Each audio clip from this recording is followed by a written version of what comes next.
welcome back to another episode of No More Yes Girls, where we, your host, Vivian, and Vianney, talk about first gen life and our healing journey.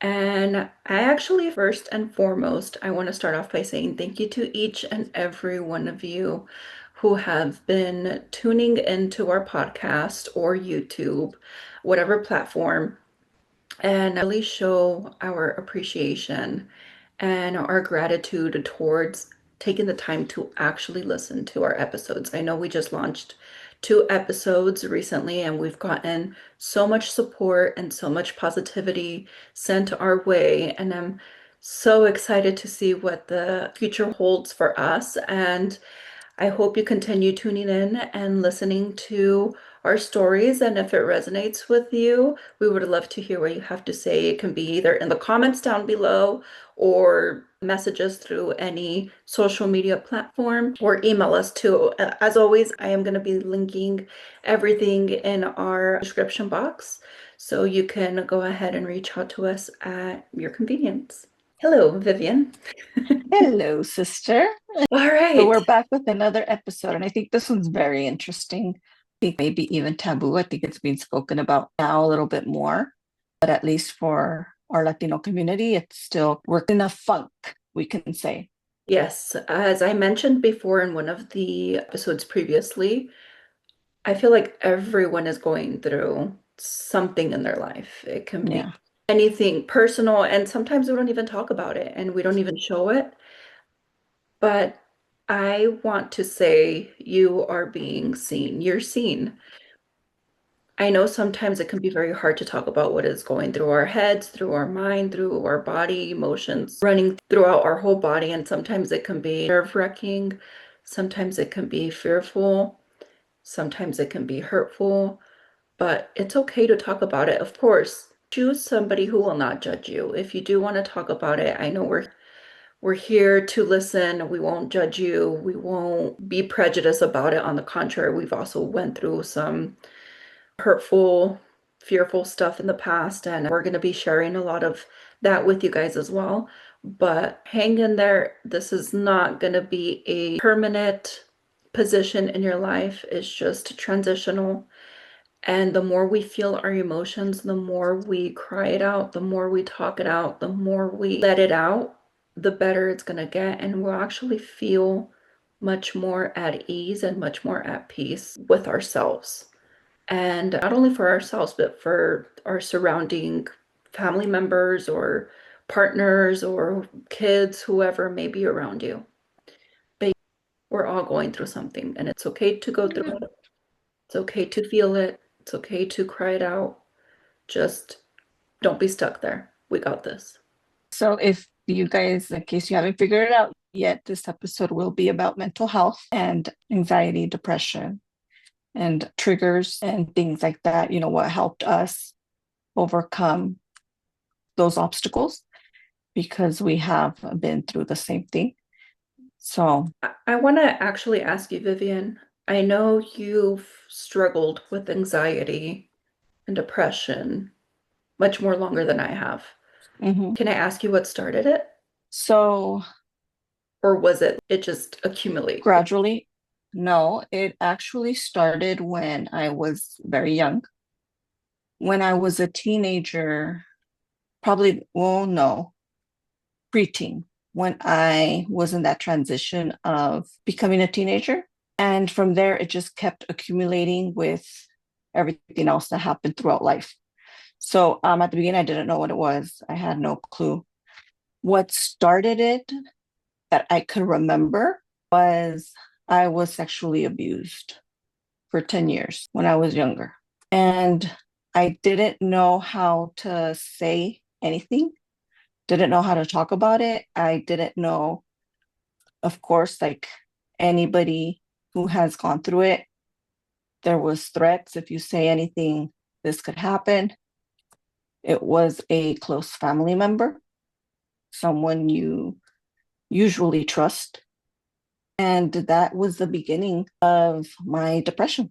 And it wasn't until I spoke out, it happened for 10 years. The last 2 years when I spoke out, I was 14 years old. when I finally said something, and I was shut down. So I was shut down. I wasn't, no one believed me. And if the people who believed me for some reason doubted or didn't say anything, or maybe they were too scared as well to say anything, but that was the beginning of a very hard life trip, I guess I can say. So that was the beginning of it. As soon as I was shut down, obviously, depression. I was actually depressed for a long time.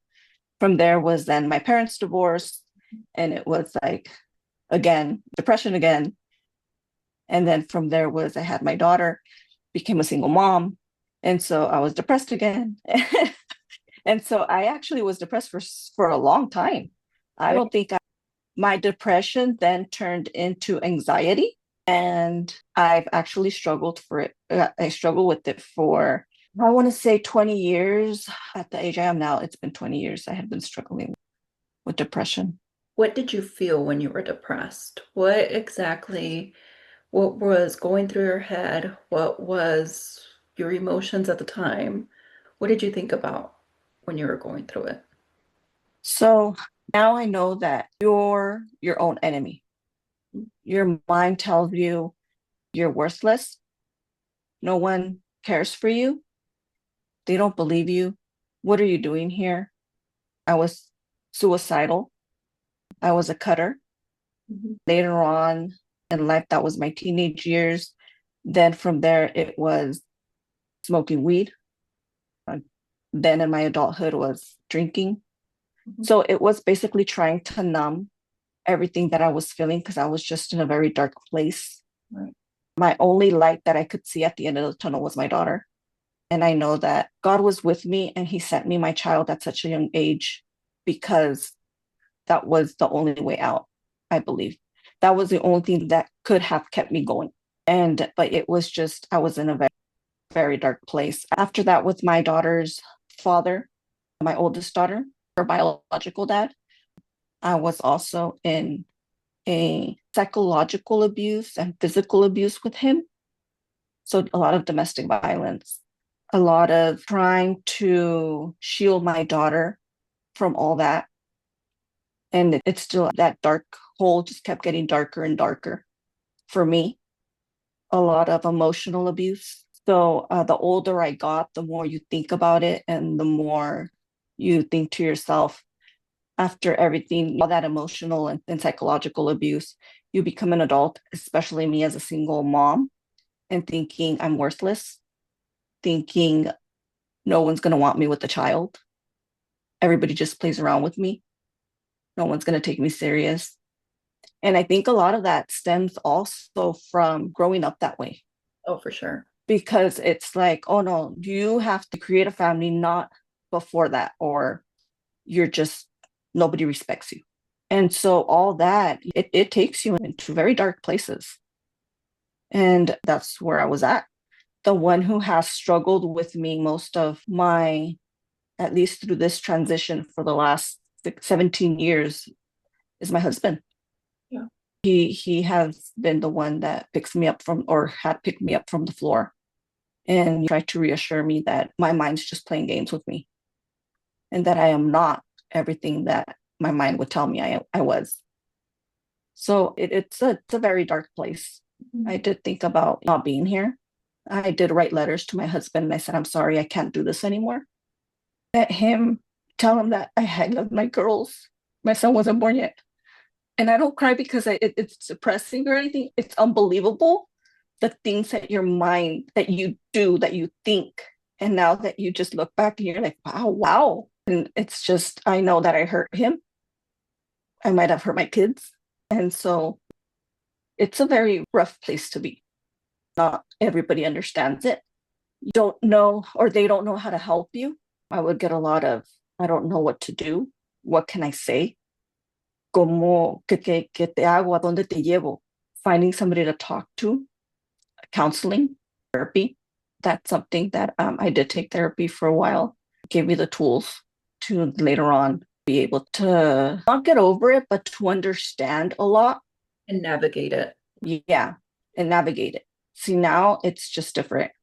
But from depression is when you're stuck in your past. Mhm. It's the trauma from your past. Anxiety is being scared of your future, not knowing the unknown. That's what anxiety is. So depression turned into anxiety my last year of me being in that dark place. That depression turned into anxiety. And that anxiety turned physical. And my physical body started coming out physically. So it's a lot to, I can think back now and I'm like, wow, I went through that and I don't understand Yeah. how I am where I am now. I just know God has been with me this whole time and there's a reason why I'm here. So, I also wanted to ask, you said your anxiety turned physical. Can you elaborate more on what that meant for you or means for you? so for the past few years, since my son was born, Mhm. I had never had postpartum depression. When I've had depression, but postpartum depression with a new child was something new for me because then it was trying to raise a child when I am not even in a good place mentally. Mhm. And that was the first time after my son was about one. I had two girls. My son is all over the place. He's very hyperactive. It got to a point where it was too much for me, where I was constantly yelling at my son, constantly. For me, it wasn't discipline. I was just too overwhelmed to actually sit down and be a parent to him. It was just a bunch of just yelling at him. And it got to a point where I knew I was wrong. And it was just telling my husband, I can't do this. I'm not the mom that I need to be for my son. And it's hard for me. And he took over a lot of it. And that was the first time where I started thinking, I need to speak. Mhm. There's something that's going on, and I'm holding a lot in, and I need to start talking about it. And from there, I would try to talk or try to let people know how I was feeling, but you're always scared because what happened for me was when I spoke about the sexual abuse, I was shut down. Mhm. So I never wanted to speak anymore because what was the point? For me, what I did was just I separated myself from family. So I just stepped away from everybody.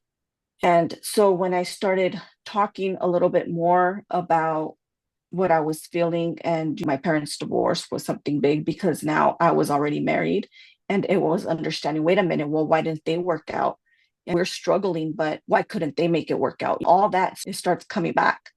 And now when I started talking about it a little bit more, I started falling into anxiety. Why? Because then I started telling myself I need to speak, but then wait a minute. If I speak and I get shut down, again, the unknown Mhm. of what could happen. So then I started with anxiety. The last in 2022, I then had, oh no, in 2021, the beginning of 2021, I had COVID. Like everybody else, we got hit with COVID. But my COVID wasn't just like you have just a sore throat, a fever, chills, and that's it. I did lose a lot of oxygen. I did pass out. My husband did not take me to the hospital because it was at that point where if he took me, I would have been intubated, and he didn't want that because, again, it was so fairly new. People were passing away. But thankfully, I had a great sister that was a nurse who had told me that if at any point I felt like I didn't have oxygen, to concentrate on something else, not that I couldn't breathe, and to open the doors and breathe air from outside, which is exactly what I did. It took me a few days to get all my oxygen in. I did have scarring in my lungs. That took a long time for me to overcome. That triggered a lot of anxiety as well. And that last year in 2022, I went to finally get a COVID shot and I started triggering panic attacks. Just the fact of thinking, oh, I'm going to get a COVID shot after everything I had been through, I started panicking. And so my panic attacks started. I didn't know what was happening with me. Just one random day, I was getting my kids ready for school. My son back then was in kindergarten. My second daughter was in sixth grade, and then my oldest daughter was in high school. And I was getting my son and my middle child ready for school. And all of a sudden, in my mind, I heard, "You're dying." And didn't know it was a panic attack. I just kept saying, "I'm going to die. And I need to help my son. And I need to record myself," because I would record myself getting my son ready. Because in my mind, when he came home from school, I was not going to be here anymore. So I wanted him to have some kind of memory or videos of me getting him ready for school and my routine. I would drop them off at school and I would watch them go to class and think to myself, when they come back, I'm not going to be home because I'm going to be dead.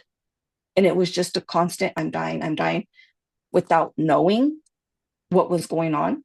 I know that that day I called you and I said, "You don't feel good.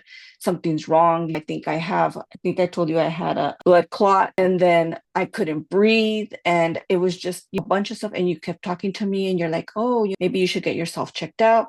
Unbeknownst to me, you were on your way to come see me. And granted, back then we were an hour and a half away. And me having that conversation with you at the end was just like everything went away. And you're like, you know, what you have, what you're thinking, all that, it's a panic attack. And I had no clue. And when you started telling me this is what you're going to feel, it's not physical, you're not dying, that's an actual panic attack. You came to my house and we talked about it, and I learned that that's what it was. But from there, I learned to identify it, because that wasn't the end of it. It was a whole week of panic. From there, that week turned into a month. When I got that COVID shot, my panic attacks became now actual physical, to the point where they mimicked, what is it called? An epilepsy attack. When people have epileptic attack, is that what it's called? Seizure? Or like a seizure. So half of my brain, and I knew this, half of my brain would get paralyzed. So someone had to, because I'd start shaking, and it was just, I didn't know how to breathe. That part of my brain was just paralyzed. And I would have to have somebody tell me, "Oh, breathe in, breathe out," and then try to physically get me to do things, because I couldn't on my own. I had no control over my body. And I would stutter a lot because I couldn't talk, I couldn't breathe, I couldn't walk, I couldn't do anything. My mom had to come to my house, stay here weeks at a time to help me, because I couldn't do anything. I couldn't get up. I had no control over my body at all. But I took the time for that week to sit down and talk to my mom and actually let her know everything I was feeling since I was small, all traumas, all, like the divorce. I had never talked to my mom about the divorce. I didn't know her side of the story. We cleared a lot of stuff out, and it was things that helped me, because I used to panic a lot. And granted, I know they wanted me to be a responsible person. I do not hold any grudges against my parents whatsoever, because we're not perfect. Right. And I'm not blaming them. That is not what this is about. They did the best they could do with what they knew and at the time. And I just acknowledged that, hey, you did your best. Now I have to do the rest. I get it. But I was able to clear that out. And then by September, I was still with anxiety, and I was still having all those attacks and stuff. And September 9th, 9/22, I got into a car accident, and that changed my life. All Everything I had gone through for the last 20 years, something years, all the anxiety, all the depression, all trauma, everything just disappeared. And people are probably going to be like, what do you mean it just disappeared? Like it just went away? Um, yeah, it did. Um, that day, I remember I know God was with me. Um, was hit on the highway head on by a driver that was under the influence, and he turned in the wrong lane. I was on the highway and he hit me um, head on. I had my two kids with me, my two younger ones. Um, that changed my life. I got closer to God, and I was reborn that day, and everything changed. My whole life just turned around. Just everything just went away. Was able to talk about everything that had happened to me, or am able to talk about it. able to help other people, thankfully. Um, just, know that it was all for me to fulfill my purpose. So that's where we're at right now with me. I think also too, you were somewhat doing or started doing the work before your car accident as well. Yeah. Remember that was around the time I had moved to Texas. I had just been here 2 months prior to your car accident. And before moving over here, I remember we talked about, I feel like that's when we started getting a lot more closer. And we started talking about desahogándonos. I feel like your car accident was like the cherry on top, per se. Like it was, It's a blessing in disguise. yeah, That's what I always say. yeah. And after it just became more so, we're able to be much more open about it and without getting very emotional. I remember if you were to Hmm. talk about anything back then, you would just start crying and just bawling Yeah. your eyes out. And it was still hurting you. Hmm. Feel now a much more better place, and I thank God that you've been healing and been becoming a better person, not only for yourself, but for your family, your kids. I know they see you. Yeah. I know your husband sees you. I know the kids, you're putting a great example with the kids, and I'm so proud of how you're raising them. And so happy to see that the kids are not scared of you guys. On the contrary, Yeah. Very straightforward. contrary. Yeah. Yeah, they are. And I feel like that's something that one day I have kids. It's something that I know I'm gonna be asking for a lot of advice Oh, thank you, sister. and I would rather mimic at least something similar to what you're doing with the kids. And I'm so happy to see that you are breaking a lot of cycles and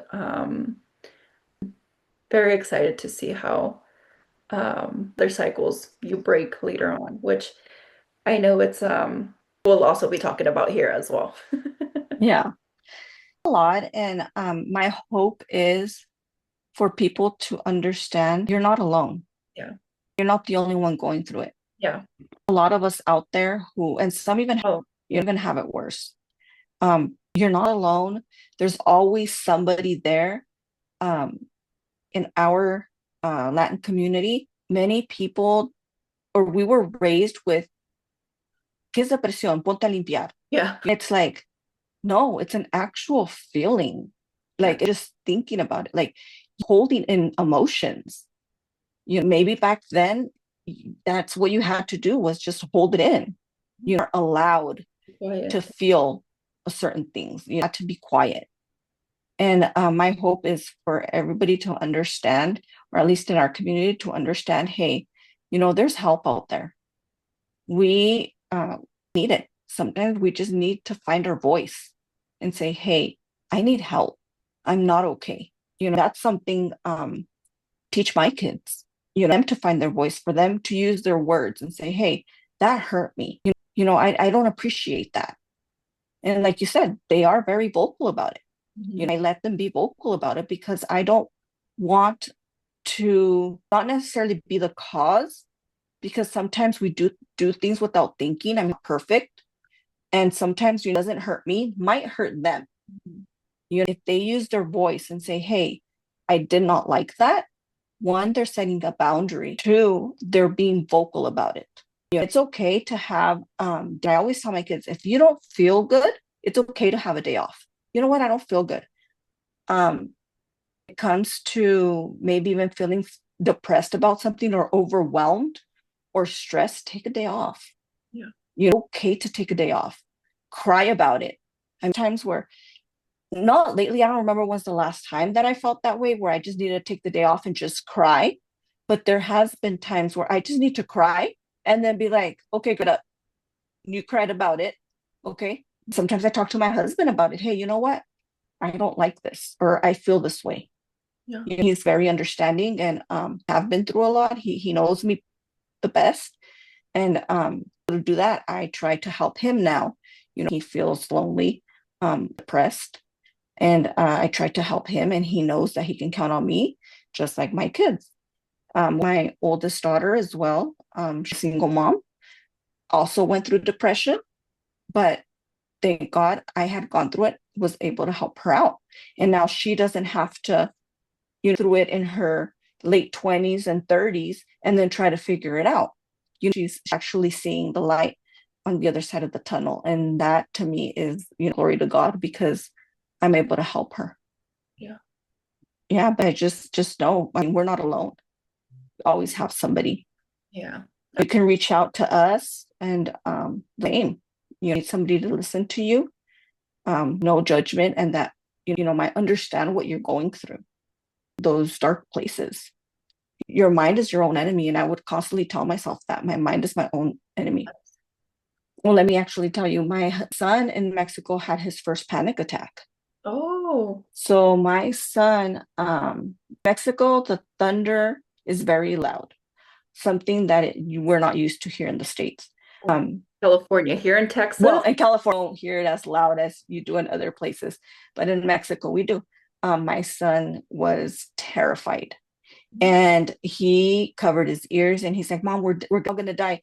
And I said, "No, papi, we're not gonna die." "Yes, mommy, we're gonna die. Where's my dad?" Because he wasn't at home. "Where is he? We're all gonna die." And I sat down and I hugged him and I said, "Hey, your mind is playing games with you, papa." I go, "Remember, we are not dying. It's a loud sound." I go, "And it's okay. But your mind sometimes plays tricks on you." I go, "So you just have to remember, I'm stronger than my mind. And what you're telling me is not it, because you're not going to scare me."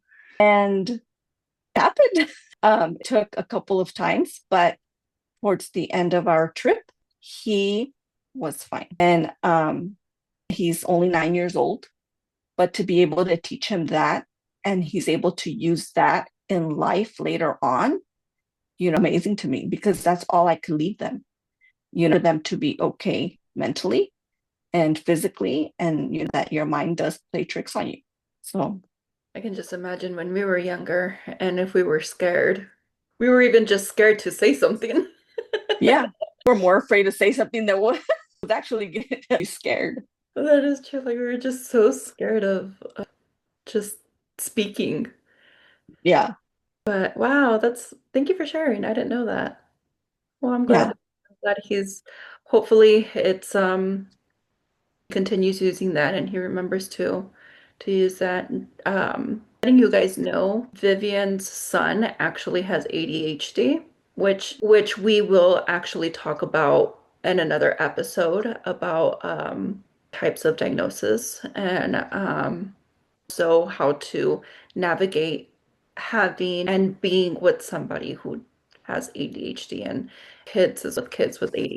Um, I'm something, Vivian, where I know you had to learn how to figure it out. yeah. Fun fact: my son was he's actually homeschooled now. Only went to kindergarten, public school, but we had those issues in kindergarten. I'm like, wait a minute, okay, what's going on? I went in and I studied, took some courses in psychology. I took some courses in ADHD and autism. Um, to me, down the line, that was going to help myself with all the anxiety that I was going through, to understand. Because I met a lot of people tell me, "Oh, you should take medication, you should go therapy or to a psychologist and have them prescribe to you some medication." And I would think to myself, if I take medication, that's a band-aid to what I'm actually going through. If I stop taking medication, I have to confront life again, Yeah. everything that I'm holding in. Mhm. So me, I'm not saying for everybody, but for myself, because I had studied psychology prior to, that one, that my mind was playing games, two, that what I was going through was not physical, it was emotional and spiritual, because it's all hand in hand.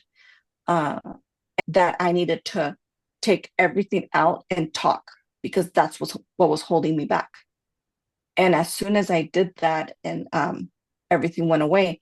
But yeah, I did do a few courses in psychology and ADHD and autism to try to help my son out to understand him, and helped also me along the lines. So I think he does a lot better home. school wise than he does at school because he cannot, yeah, in school for such a long time. But also, that's another cycle that I broke because Yeah. anybody that we knew or that we've known of does not homeschool. So, then I took up on my own and was new, but been homeschooling for 4 years this year. So, Already 4 years, dang. mhm. Flies. Which this is also going to be another episode because I know there's a lot of people out there who are contemplating about homeschooling. So I feel that the ADHD and homeschooling will be its own episode so we can talk about it a lot more and about different resources, talk about how to pretty much establish your own academy and how you follow the rules and regulations on each state. More so, Vivian will be talking about all of that, how her experience and the process was on, and especially with anybody who's interested in that. So that's also going to be another episode. So stay tuned about that. Yeah. Going back, sister, have you been depressed and of some sort? But how did you deal with it? Or are you over it? Do you still have depression? I feel like I've overcome it, overcome depression. I want to say anxiety as well. I do have episodes where I actually had one a couple days ago where I was just bawling my eyes out. Um, it's just letting some of these emotions just run through. But anyhow, my depression started probably, it was on and off since also my teenage years, but I didn't really show it. Um, with me, it was just a lot of crying. It was a lot of locking myself in a private place and trying to let go of all of these emotions that were being overwhelmed. And it was so because I was being raised by a single dad. I didn't have any communication with my mom whatsoever. Relationship with my mom didn't really begin until maybe the last couple of years. Um, During my teenage years, like 13 up until 18, 19, I didn't see or really spoke to my mom. So my dad was raising me to the best of his ability, but it was hard for him as well because he never really raised a female by himself. And granted, back then it was the mom's job, That was, yeah, not dad's job. yeah. And So I, dad was not get involved. yeah, was times where I would talk about stuff with my dad and he would be so uncomfortable. I'm gonna be honest, I had a sex talk with my dad and Mhm. I told him I had lost my virginity and he just nomás se torcía and he was just no lo quería escuchar. Why I ended up telling him is because I ended up getting a UTI, which at the time I had no idea what a UTI was or why I was in Mhm. pain or like that burning sensation. And how old was I? I think I was like 16 or 17 when I lost my virginity and I I didn't know what to do, so I had to come clean with my dad and um, oh my gosh, his face was just you can just Mhm. picture his face already. Didn't know what to do. And finally, it wasn't until the lady who my dad was dating at the time, she was the one who helped me the UTI and helped me get medication and how to apply certain medication and Yeah. helped me on that aspect. But when see, like I talked to my dad about different things and I know he would beat himself up. Later on told me. Then again, I feel like that was also part of my depression because he didn't understand me and I couldn't understand him. Yeah. And really wasn't anybody aside from like my abuelita, his mom, and one of my dad's sisters who was always, she was there when I needed something. She would call me or she would just come and to help me. And I appreciate her throughout that time, um, helping me in a lot of different ways when it comes to womanhood and girlhood. So throughout high school, my depression was on and off. And it wasn't until I started dating my ex, well, my ex-husband now. Was my high school sweetheart at the time, and together for 5, almost 6 years. And was I would see how close he was with his family, and I would get a little depressed because of Jealous. that and jealous because of that, because it's like, oh my God, Yeah. like I wish I can have that relationship with my mom, or I wish I could Yeah. have that relationship with my dad, or wow, like his until like they're just so close. All his siblings and family were so close. But at the same time, it wasn't until later on I started getting older and I started seeing a lot of patterns that weren't that were what? Healthy. Yes, that weren't healthy. And I think it was also trying to, I like, it wasn't until we probably got engaged or married where everything changed and they wanted me to become like them. And I just didn't allow for that. And they would judge me so hard about it because I never stayed quiet. I never would treat me like, I guess you can say. And they would treat me in a way where they would judge me because I came from divorced parents. They talked bad about my mom. Not so much about my dad, more so about my mom. And they were talking bad about my mom. I can just imagine how they were talking about other people.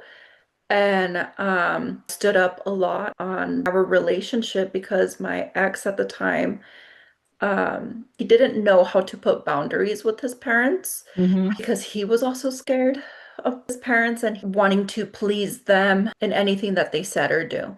So I would stick up for our relationship, like his parents would say something to him or say something to us, I would be the one talking for both of us. Yeah.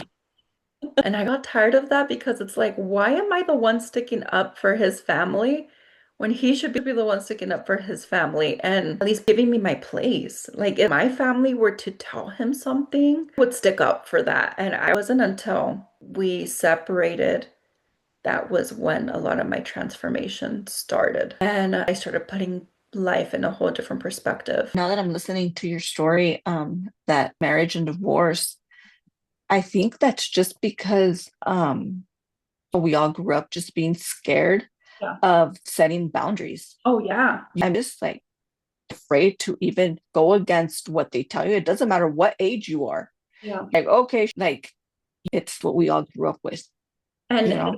yeah, that's when I also realized too, like, crap, this also happens in married relation or in a couple. And Yeah.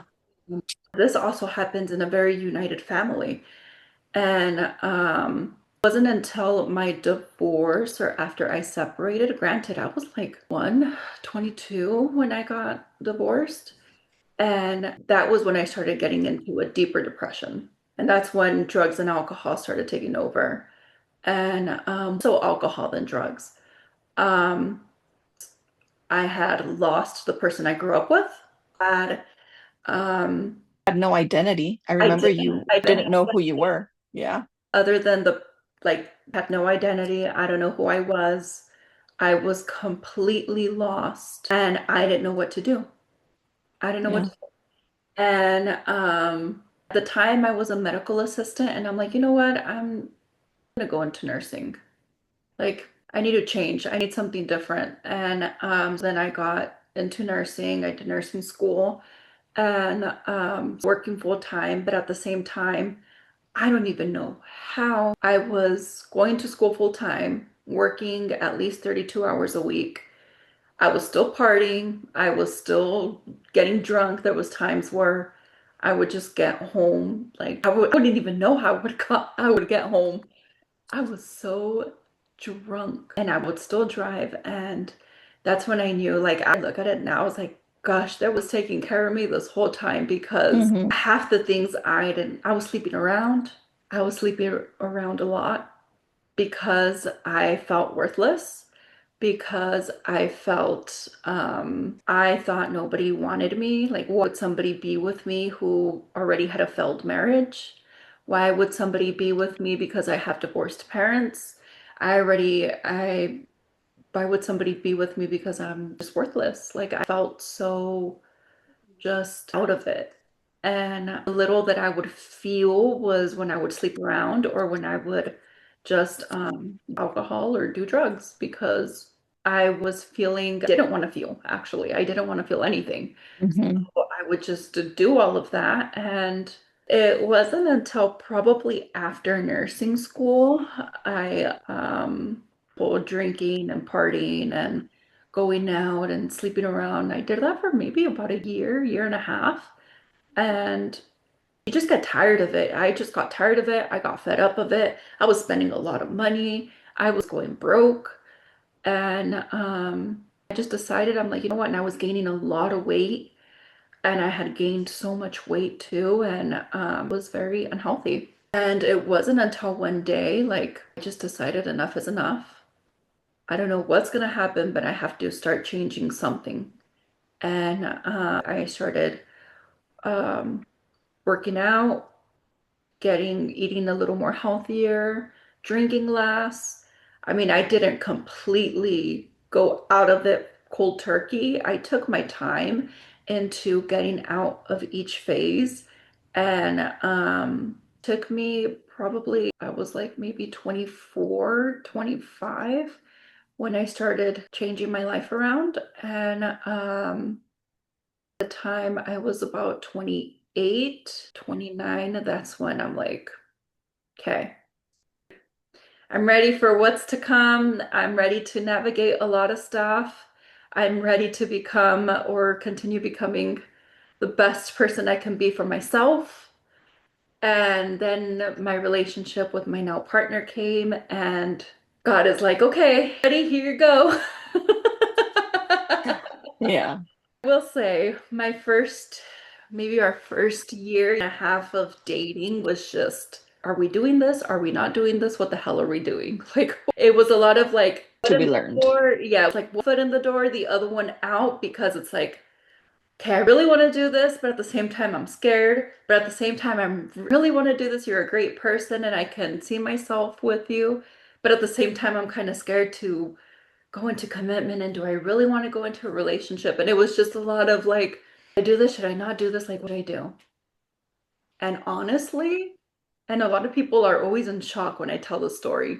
He asked me to move over here to Texas after our break, I guess you can say. We started dating and it was okay, but at the same time, it was like, I don't think we're ready for this. And I know he also was doing his healing journey and he was also um, to become a better person for himself. And we both agreed, you were like, this is too much for you, if this is too much for me, like no hard feelings, cada quien por su lado. Like we're clearly, I was not ready to be in a relationship. And yeah, se quedó. 6 months later, he comes back into my life and asks me if I want to move to Texas with him. And because he really wants to take this chance or this relationship with me because I had no red flags. I'm just shortening up the whole story. But I'm like, you know what? F it. This is something new.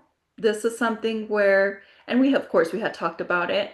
If it didn't work out for whatever reason, like would help me move back to California. Like it's just a whole, like we talked about it in detail. And it was honestly the best decision I ever made because I've grown so much as a person here. And we've helped each other in so many ways. Like it was definitely a blessing in disguise coming into my life when I know I had asked God, this is the type of person I'm praying for and about. Please send me this person. If this person is not going to be the person in my life, please remove them. And it wasn't until he came back and was like very stern and say, hey, you know what? And he actually had me gather all my family. And he was the one who told my whole family that we were moving to Texas. And he wanted to make sure that I was going to be, or he wanted to tell everybody that I was going to be okay. Because if I would just have left with some random person out of state, I feel like A lot of my family would have gonna be like, what the heck is going on? Which, Yeah. that I think about it, it was my decision. But he wanted to make it much more formal and actually tell my family in person, like, hey, these are my intentions with her. This is what I want to do. This is what plan to do, and I hope you guys are more than welcome to come and visit. And I'm not making it seem that she's taking her away from you guys because Yeah. it's not like that. And And I was not okay because it was the time where you and I had just started to get close. We would have sister dates. We would go on. I'm like, where are you going? What about me? But you're always going to be my little sister regardless. And I was just like, I'm her life, and is the next chapter in her life, and it doesn't matter whatever I say, do, or feel, because at the end of the day, I gotta do what you gotta do. So, and my depression definitely it went away probably after like 6 years completely. Now, anxiety, I will say that probably occurred a couple times living here. The reason why I say that is because I'm no longer doing nursing. I focusing more on content creation and of course podcasting, and grown one of my platforms into a monetization status. So I'm grateful for that. But to me leaving my nursing job, I did have some anxiety, imposter syndrome anxiety. Like, mhm, who am I to talk about or become this social media influencer? Like, gosh, that sounds so ridiculous. I look at videos and I'm like, why? This is so cringe. This is, oh my gosh, no. This is not what I signed up for. yeah, It came to quitting my job. The reason why I quit my job is because I had reached a level of burnout, a level of survival mode where I was just, the anxiety was just hitting me through the roof. And when I say that is, I would come home and it was just like, I don't want to do this anymore. Like, I can't do nursing anymore. Like, I'm just done with nursing. I'm done getting taken advantage of. I'm done overworking myself. I'm done people pleasing the doctors, managers, whoever it was. Like, I'm just done. Like, wasn't, if it wasn't because I was already doing the content creation on the side, I would probably have a lot more severe anxiety because I didn't know what was going to happen. I thought I was supposed to be working a 9 to 5 for the rest of my life, or in a medical corporate world for until I retire. But I know that a lot of this content creation thing was going to pop off, and was also an anxiety that was going through my head as well because it was overthinking about everything. Like, if I'm not good enough, what if I'm not, like, a lot of those emotions started creeping up on me again, and it was a lot of that. Who am I? Like, I just feel so worthless, or like I feel like, how do I feel? Like, this is just so weird. Like, this is not what I am, becoming a person that I've always wanted to become. But now that it's actually here and it's setting, it's the emotions of it has been so nerve-wracking and has been so overwhelming at times where, like I mentioned, I just had a crying session probably a couple days ago because it's like, I know I'm supposed to be going through this. I know I'm supposed to be go a lot of these emotions and letting go a lot of these limiting beliefs, but it's just the process of it is so hard sometimes, and yeah, it's just, you don't know what's going to happen tomorrow. Like, I don't know what's going to happen in this content creation. I don't know what's going to happen with this podcast. And I try to not think about it in a negative way, or else I'll get anxiety because of it. It's like, oh my gosh, am I doing a good job? Am I actually becoming, am I doing this correctly? Am I not doing this right? Like, what if people are not going to listen? What if people are not going to actually pay attention to what we have to do? So a lot of that anxiety still creeps up on me, but I'm actually in a point where I'm able to spot it and navigate it a lot better now. Granted, it wasn't until I moved over here that I started taking therapy, and I did therapy for about 2 years nonstop. And has helped me a lot. And it was more of like a cognitive behavioral therapy where I was able to actually spot any trigger or any emotion and actually just take a breather and just breathe. It's going to be okay. Like, we don't know what's going to happen later on, but if we give it our best right now, the chances of becoming a better, whatever it is you want to become, is going to be higher. Yeah. And it's been a roller coaster of emotions, but it's to the point where, okay, I'm able to calm myself down much more now. I'm able to just take a breather or even talk to somebody. For me, it's my partner or friends that we have here talking about, like, hey, I'm feeling this way. Can you just hear me out? I don't need you to opinionate. I don't need you to tell me what to do. I just want you to listen. And it's communicating in a way where it's so understandable and it's what you need for yourself. And that's something that I always ask people when people want to about whatever they want to talk about, or just like letting something out. The time I ask, like, hey, do you want me to just listen, or do you need an opinion? Do you need or some advice, or do you just want me to just listen and let me know what you need from me, and I'll do that. Yeah. It's helping them at the end of the day. And I feel like that's been such a life-changing aspect, communicating that way, because it just makes us feel so at ease and much more stress-free, I guess you can say, and Yeah. fearful, less fearful, because it's growing up in an environment where you were always silenced, you were always scared to say whatever you wanted to say, you were always scared just to talk, and up and still not be able to talk, still be silenced, still not wanting to say what you want to say because you're still scared. Let's maybe start changing that, because Yeah. a lot of those emotions will continue to still bottle up, and it can be coming up to a surface where you would be becoming somebody that you did not want to be, or taking it out on loved ones, or taking it out on yourself in ways, or suppressing yourself with drugs and alcohol, which is not recommended. I No. promise you, it is not recommended. Yeah. That is not the answer. No, it is not. I just want to finish off by saying healing takes a lot of time. Is something, I mean, we grew up with a lot of trauma, a lot of staying quiet. Healing is not going to happen from one day to another. It's not.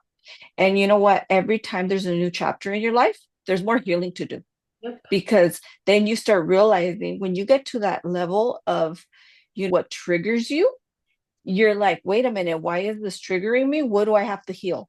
Mhm. You don't get upset anymore. It doesn't hurt anymore, but you start to identify where you need healing. And chapter your life right now, I am in my grandma era, and I did not realize that there's things that I'm like, oh, held this against parents, or being there for my kids, or other things, and that's something that I had to learn to heal as well.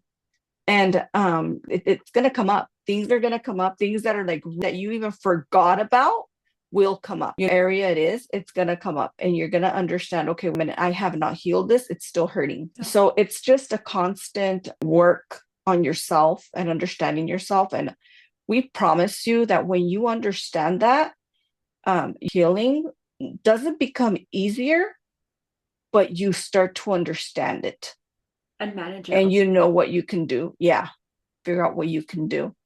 Very interesting. My hopes is that you guys reach out to my sister Vinay or myself.